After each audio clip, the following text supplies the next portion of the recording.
Welcome, everyone, to episode 6 of the Ranch podcast. We're going to be talking about Dallas sports that happened in the past week. I know this is a little bit later in the week, but we wanted to catch up everything that happened this past week and the previous week, if anything major happened. And we had some major things happen. The Rangers are in the ALCS. They took a 2-0 lead at Houston, and we thought, man, they're going to cruise into the World Series. They may even go undefeated in the postseason. They were, 1-2-0, then 5-4 against Verlander and against Frankie Valdez, I believe. I can't remember who the pitcher was on the second game. I'll check that real quick. Framber Valdez. And we thought, hey, this is smooth sailing. And then the Rangers pitching just collapsed. Having Max Scherzer in Game 3, I think was a mistake. I think Max Scherzer is not a playoff succeeding pitcher. We kind of saw that with the Mets last year where he was one and done. He got blown up last game, or the third game. And then pitching fourth game and fifth game also failed. They threw out Andrew Heaney for some reason and realized that was a mistake. He got lit up and brought in Dan Dunning, who should have started that game.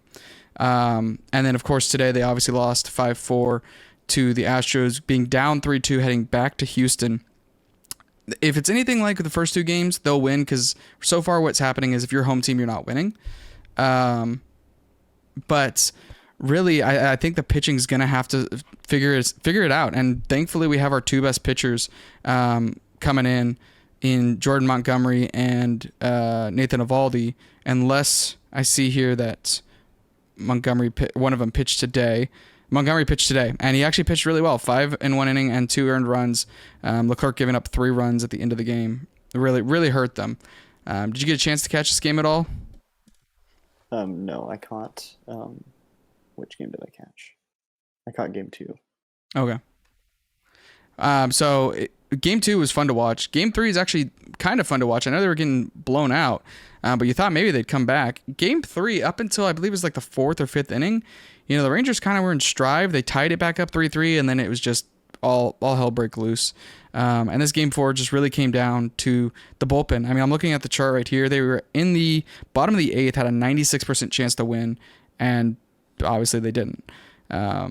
So of course it was Jose Altuve. Who else but Jose Altuve to ruin a playoff hope?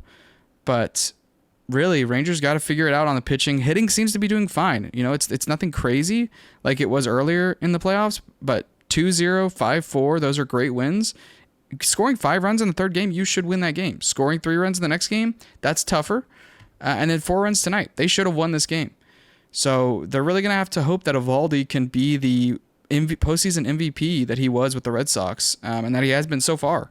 And then hope, I don't know who they're going to pitch after that, because it better not be Max Scherzer. Max Scherzer is not playing well.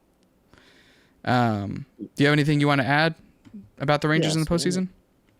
Well, yeah, one thing that I do want to point out is that Houston had a losing record at home this year. Mm-hmm. The away games were their bread and butter. Yeah.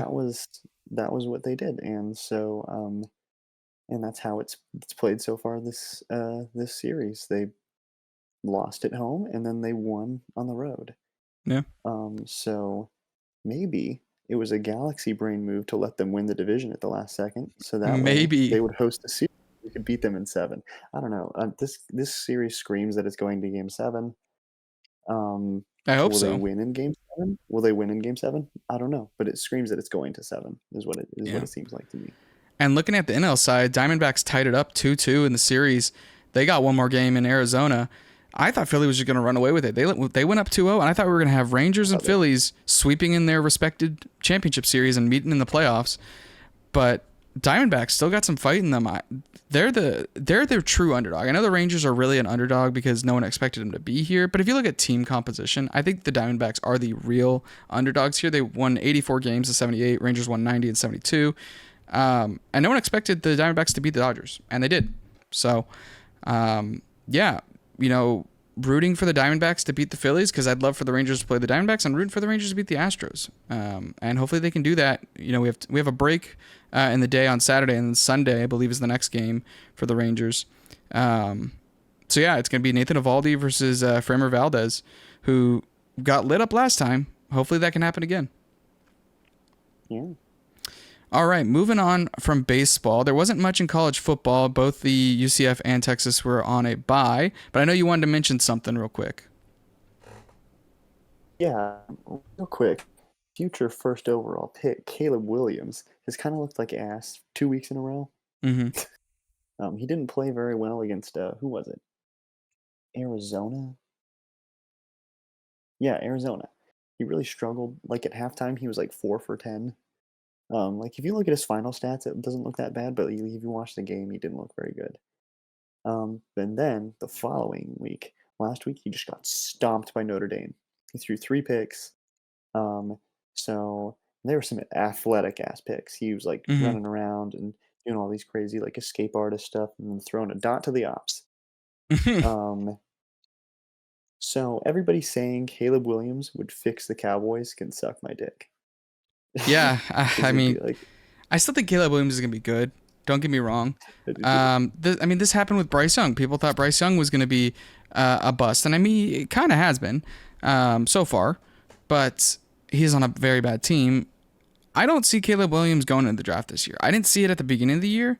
I don't see a reason for him. He's making so much money in NIL. Like, why would you go to the NFL? Granted, injury happens and maybe his career gets ruined, or he, maybe they don't make the college football playoffs this year, and maybe he says, "Hey, I need to prove myself," because they fell short last year. They're probably gonna fall short this year.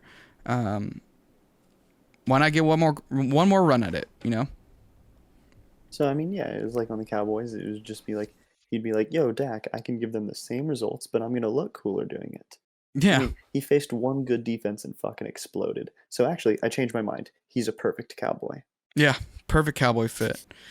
But like I said, not much in college football for our respective teams. We have the Texas Longhorns this week playing the University of Houston. That looks to be a blowout game. Hopefully, they can bounce back from the OU loss. And then we have UCF going to Oklahoma to go play their former quarterback Dylan Gabriel. So yeah, He's hope gonna eat maybe a us revenge alive. game, huh? He's gonna eat us alive. I mean, I hope he doesn't, but he's gonna eat us alive. You never know. Maybe it's a trap game. I Gets mean, too our cocky. offense has been really good. Our defense has been terrible. You never know. That's why Saturdays are so much fun. Moving on, did you have anything with hockey or basketball that you wanted to bring up? So I can talk about basketball next week because the Mavs start on Wednesday Okay. against the San Antonio Spurs and Victor Wembanyama. Ooh, that'd be a fun one Ooh, to watch. ooh. But this past week on Thursday, yeah, the Dallas Stars started, who we haven't talked about very much. Mm-hmm. Oh, and that's fun. We've been a little blessed here in Dallas recently. We've had the Rangers that are doing pretty good this year. The Cowboys are perennial contenders. They're contenders. But and then the Mavs have been pretty good for the past couple of years, except for last year when they decided to shit the bed. And the Stars have been pretty good recently. They went to the finals in 2020, and then they decided to miss the playoffs the following year. That was weird. And then they went to the playoffs and lost in Game 7 to Calgary last year, and they went to the Western Conference Finals this past year. So like earlier this year. Mm-hmm. So there's like expectations now that you're going to be good, and the roster is good. So there's expectations that you should be good. So they've played 3 games so far, 2 wins and 1 loss. Um, the first two Unfortunately, games, yes, unfortunately, that loss is to the defending Stanley Cup champs. Am I correct? and also the team that bounced them from the Yeah. playoffs. But the first 2 games against the St. Louis Blues and also against Vegas went to shootouts, which, Mm-hmm. last year, if a game went to overtime, it was guaranteed loss for the Stars. They could not win in overtime, which interestingly kind of saved their record at the end of the year because you get a point for an overtime loss as opposed to Oh, just a regular loss. weird. And you get 2 points for a win, so it kind of kept us higher seeded than other teams because we were still getting extra like a boost from overtime losses as opposed to losses. Mm. Um, but yeah, so they went to the shootout against St. Louis Blues because their goalie played unreal. But so does our goalie, but it's different. And then they went to a shootout again against Vegas and they lost that one. And then they actually won in regulation against terrible Anaheim Ducks. So that's fun. They were terrible last year, at least. But yeah, but just like a real quick rundown of the story. Like that's the general gist of what has happened so far. Um, a real quick rundown on the Stars since we haven't talked about them at all. I think Yeah. just a real quick rundown on the Stars. We've got some great players. We've got Jason Robertson. He's going to be an MVP contender probably. He's the first Dallas Star to ever have a 100-point season. He had 46 goals and 63 assists last year. Wow. There was some. He's also the first Dallas Star to have back-to-back 40-goal seasons. Which there were some Minnesota North Stars when they were in Minnesota that had those, but he's the first Dallas Star to do it. Mm. So um, we've also got a pretty good player in Rupa Hintz, however you say his name. I don't know. He had 37 goals and 38 assists last year for a nice 75-point season. He started off the year injured, so he didn't play against the Blues. But then we've got some really good vets, Tyler Seguin and longtime team captain, low key dirty player, Jamie Benn, uh, as well as our offseason signing, Matt Duchesne, who had some pretty good years with the Nashville Predators, which they got to change that fucking name, man. Unfortunate name. He's the kind of guy you'd expect like 20 goals and like 30 assists from, minus this one weird 40 and 40 season he had a couple years ago. Another great bet to have is Joe Pavelski. He's maybe a few years away from retirement. He's hoping for a few more shots at a title in his great career so far. Um, Miro Heiskanen, he's one of our defensemen. He's been one of the best offensive defensemen. He had 62 assists last year. And then we've got a stud goaltender, Jake Ottinger. When they went to Game 7 in 2021, he had an unreal 64 saves in that Game 7, which is just bonkers. What a shame we had to lose that game. Hmm. Last year, he was seventh in the NHL in save percentage and goals against on average with a 91.9% save percentage and like 2.37 goals against him on average. So he struggled a bit in the playoffs, but they would just pull him from the game. So when he locked in though, he was still one of the postseason's top rated goalies. Yeah. The one that kind of hurts them is that they lost mid-season addition Max Domi to free agency. Which not that he's on the same caliber as Kyrie because he's not, but it would be like if Kyrie didn't re-sign with the Mavs. Hmm. So yeah, that's my little quick rundown on them. Next Okay. on Saturday, tomorrow, they're playing the Philadelphia Flyers, who were last year, and Yeah. then next Tuesday, they're going to play the Pittsburgh Penguins, who were pretty good last year. So Okay. Well, we'll have to keep a watch for those games. Moving on to everyone's favorite, the Dallas Cowboys won last week barely against the Los Angeles Chargers. They won 20-17. They finally used CeeDee Lamb. Hey, look at that! You use your best player and you win. Crazy. They really also held Austin Eckler. I mean, he only held him to 27 yards rushing. He did have some good passing yards or receiving yards. But CeeDee Lamb went 7 for 117. Didn't get a touchdown, but Dak Prescott got a rushing touchdown. Dak actually led the team in rushing yards, which is kind of crazy. The one note that I will say about the defense, Keenan Allen lit us up. If they would have just only thrown to Keenan Allen, we would have lost that game. He absolutely torched our defense. And granted, Keenan Allen's one of the best receivers in the game. But 7 receptions, 85 yards, and a touchdown. I mean, on his touchdown pass, he was open the entire time. I don't even know what was happening. he was wide open for a lot of the game. Herbert missed him on a couple of throws that he was wide open. That's what I'm saying. If they had just gotten Keenan Allen the ball, that game is completely different. But good job on the Cowboys for going on the road, winning. They're 4-2 now, and they're still in it for the NFC East standings. I mean, I remember after the 2 losses thinking, well, there goes our chances at the playoffs. Philadelphia lost. Philadelphia is 5-1. We are 4-2, and we're still in it. We still have to play them. So, imagine being a Phillies fan right now. Lost. Philly and San Fran lost. Phillies and San Fran and the Bills should have lost, I believe, because the Giants should have won. They should have. They got ripped off there. But the Phillies lost to the Jets, and the Cowboys beat the Jets. So I think that means the Cowboys are better, right? I think that's what that means. The thing I will point out, though, is that it's not that we beat the Jets. It's that so far, the Jets have torn apart Josh Allen, Patrick Mahomes and Jalen Hurts. Yeah. And they all threw 3 picks, although Patrick Mahomes, one of his got called back. They all threw 3 picks against the Jets Yeah. defense. Called back. Totally wasn't a intentionally throwing a flag to get Patrick Mahomes the win. Yeah, exactly.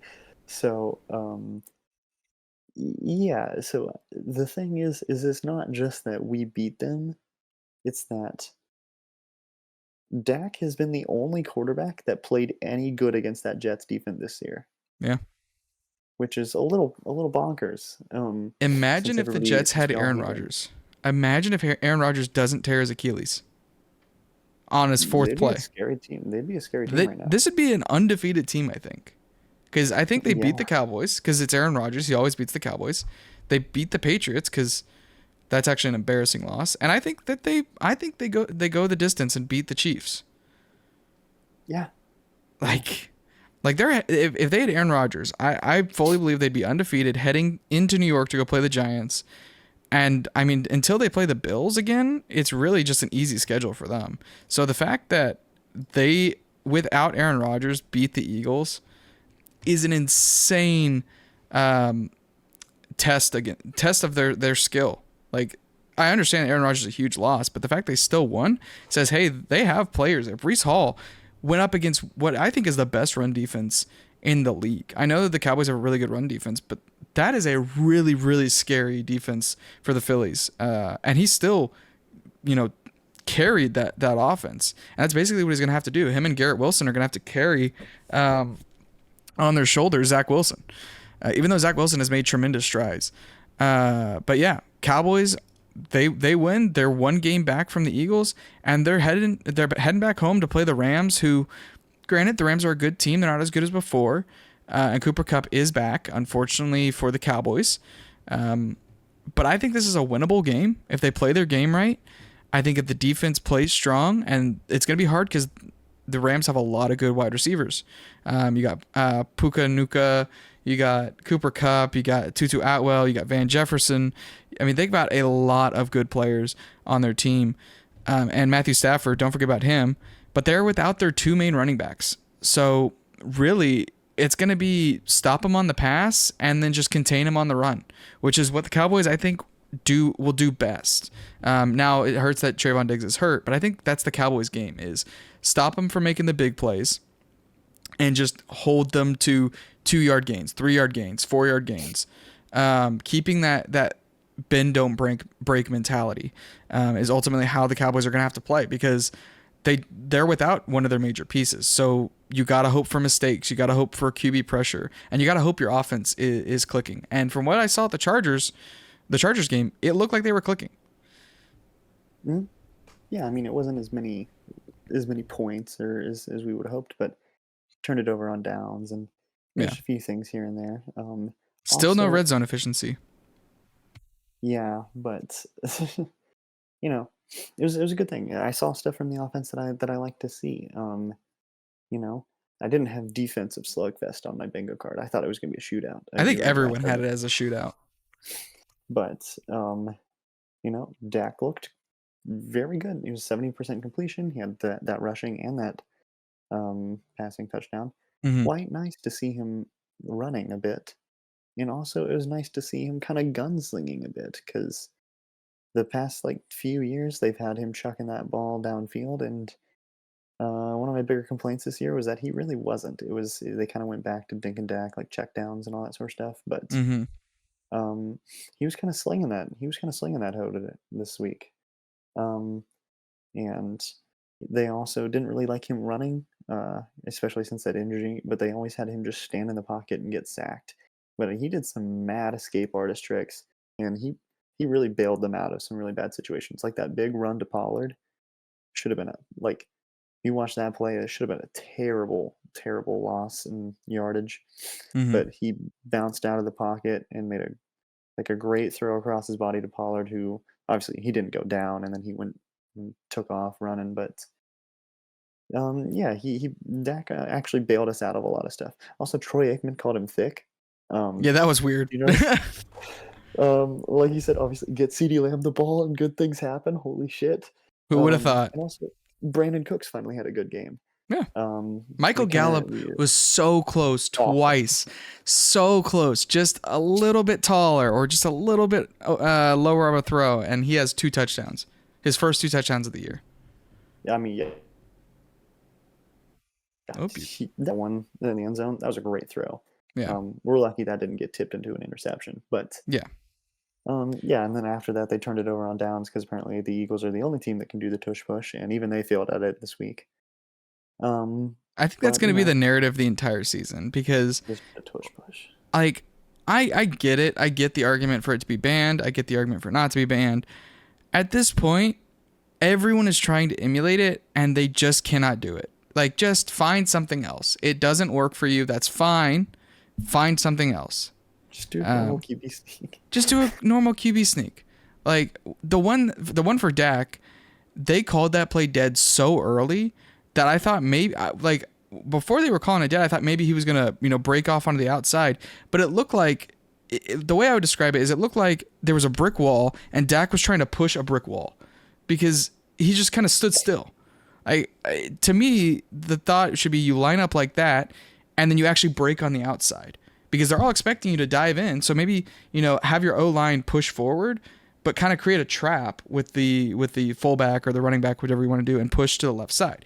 I'm not a offensive coordinator, but I think that would be a good idea, especially for the Eagles. Everyone expects the Eagles to do it, so why not fake it?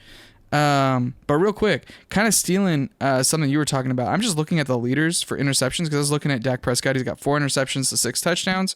That's not a great stat. But he's tied 15th in the league right now with 4 interceptions. That's below people like Joe Burrow, Patrick Mahomes, Tua Tagovailoa, Matthew Stafford, Josh Allen, Ryan Tannehill, Justin Fields, Danny Dimes, Sam Howell, Jimmy Garoppolo. Jalen Hurts is tied for 2. Jalen Hurts has 7 interceptions. And I know the story right now has been, Micah Parsons talked about it, is no one criticizes him, Dak Prescott, the Cowboys, as much as other players. That's 100% true. I see Stephen A. Smith tell people grow the hell up and just deal with it. No, it's a legitimate thing. People dog on the Cowboys for no reason, and you say, oh well, it's because the fans are obnoxious. Yeah, we haven't won in 30 years.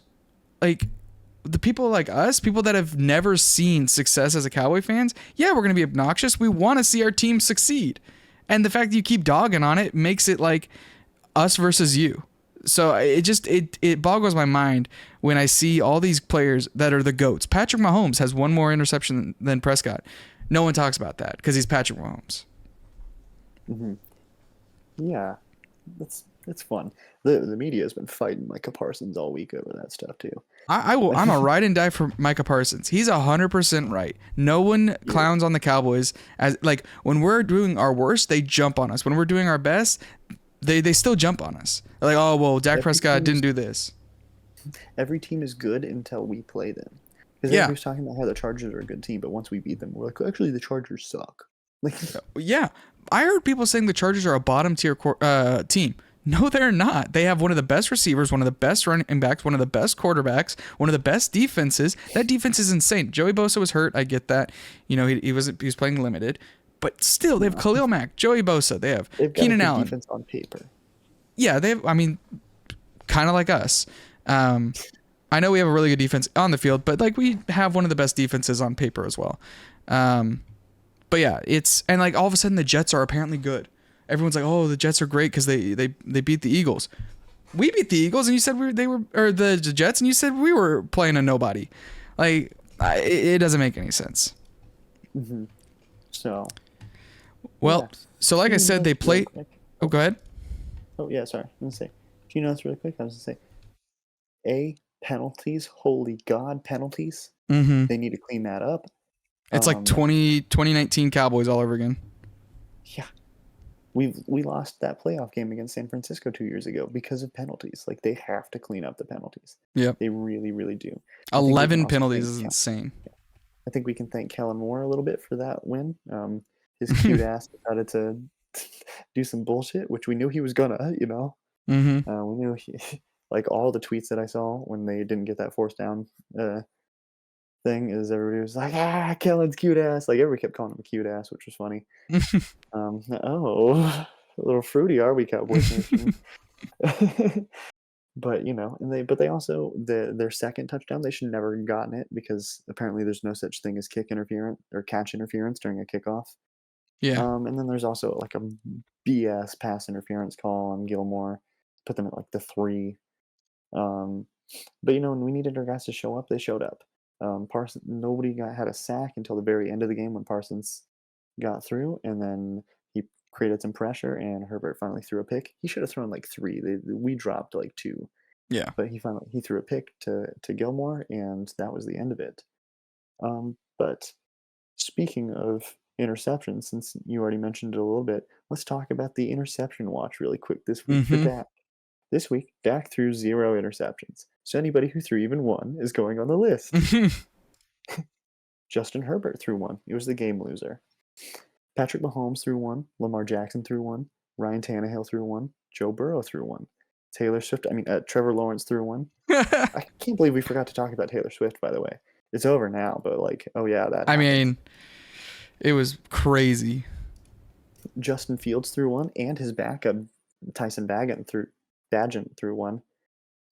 Derek Carr threw 1. C.J. Stroud threw 1. It was his first one, which now puts him at first place for most passes to start a career without an interception. Second place is Dak. Mac Jones threw 1. Jimmy Garoppolo threw 1. Baker Mayfield threw 1. Josh Dobbs threw 1. Big Cock Brock Purdy threw 1. Why couldn't we pick him off? That was his first interception. Why couldn't we pick him off? That pisses me off. Josh Allen threw 1. Mike White threw 1. And it was the Jameis Winston special where it was his only pass, and it was a pick 6. Russell Wilson threw 2. Geno Smith threw 2. P.J. Walker threw 2. Desmond Ritter threw 3. Minshew Mania threw 3. And who's that with 3 as well? Jalen Hurts threw 3. I said at the beginning of the season, everyone said Jalen Hurts is an MVP. No. Like, just flat out no. You put him on any other team, and you put him on I even think you put him on the Chiefs, and he's still not good. He is a average quarterback. He is the definition of we saw it with Lamar Jackson. Lamar Jackson actually is pretty good, but Lamar Jackson won an MVP and then hasn't done anything. Granted, he's had injuries, but Jalen Hurts is not it. He is not the Patrick Mahomes, the Aaron Rodgers, the Peyton Manning, the Drew Brees that you're like, oh yeah, this guy's going to go out and he's going to win it. He's the guy that he might win it. He might throw 3 interceptions. We don't know. We'll have to see. And he's got all the tools around him. He's got the best O-line in the league. He's got one of the best defenses in the league. That team should be undefeated. That team should have a perfect season. The only time they should ever not have a perfect season is they're playing the 49ers or the Chiefs. That should be it. And they failed. They lost to the Jets. And San Francisco lost to the Browns. Yeah, I don't know if I'm happy about that or if I'm pissed that they lost to the Browns. I will give San Francisco somewhat of a pass. I'll give them somewhat of a pass because they did lose out on 2 of their best players. But they still lost. A loss is a loss. Brock Purdy finally looks like the last pick in the draft once one of his 7 Pro Bowl players left the game. I will say, I do think Brock Purdy is a good quarterback. I watched him at Iowa State a lot. He is a good quarterback that makes a lot of mistakes, and those mistakes are very prominent or very highlighted. It's during crunch time. It's during the last drive. But if with those guys, he can be the best. And I know it's kind of the argument for Jalen Hurts. But Jalen Hurts has always been this guy that you thought was going to be good, whereas Brock Purdy's kind of the underdog. But yeah, I mean, Big Cock Brock, like you said, took his first L of his regular season career to the Browns. What a poetic ending. What a poetic ending. So the Rams and the Cowboys are going to play this Sunday. This is the bye week. Next Sunday, excuse me, they have a bye week. So they will meet in Arlington. Cowboys can get ready, get their mindset ready, start throwing to CeeDee Lamb more than just 7 times.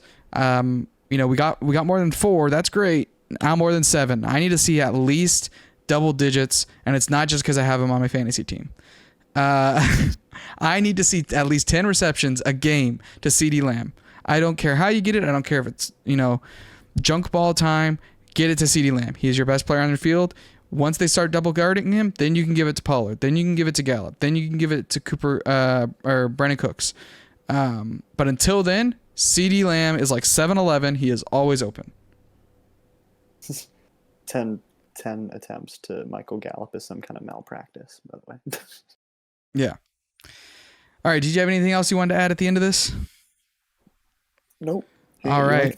I got this hat for free. Like they sent it to me for free. Nice. And it was like kind of like It's backwards on your camera. Oh, it is? Dang. Yeah. Well, I mean, it's wait. It's backwards. It's just backwards. It's just backwards. All right. It's True Brand. That's how you know I'm from Dallas. It's True Brand. Yeah. Well, that's been it for this week in Dallas sports. My name is Texas. This is James. Hope you did enjoy. We do now have a TikTok and an Instagram, so make sure to go follow those. It's The Ranch Dallas. And we got funny memes on there. We've got, information going up about game time, stuff like that. So make sure to go drop a follow over there. If you're listening on Spotify, make sure to hit the follow button and rate us. And if you're listening on YouTube, make sure to hit the subscribe button, the like button, and hit the bell so you'll know the next time the videos come out. We'll see y'all next week. See you.